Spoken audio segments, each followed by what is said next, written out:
আপনি হয়তো রাস্তায় হেঁটে যেতে যেতে কোনো সুন্দরী মেয়েকে দেখে এক মুহূর্তের জন্য আফসোস করেন।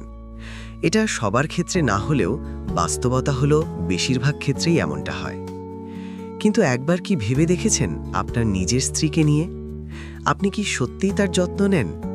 কখনো কি মন দিয়ে জানতে চেয়েছেন সে শারীরিকভাবে কেমন আছে, কি খেতে ভালোবাসে আর কি খায় না? তার পছন্দগুলো পূরণ করার জন্য কি আন্তরিকভাবে চেষ্টা করেছেন কখনো? শেষ কবে তাকে জড়িয়ে ধরে মন থেকে বলেছিলেন, আমি তোমাকে খুব ভালোবাসি? মনে রাখবেন, ফলের গাছ শুধু অন্যের বাড়িতেই নয়, আপনার বাড়িতেও আছে। তাই অন্যের ফলের গাছের দিকে তাকিয়ে আফসোস না করে নিজের গাছটার যত্ন নিন। যত্ন নিলে সেখানেও ফল ধরবে, তরতাজা, পরিপুষ্ট আর মিষ্টি।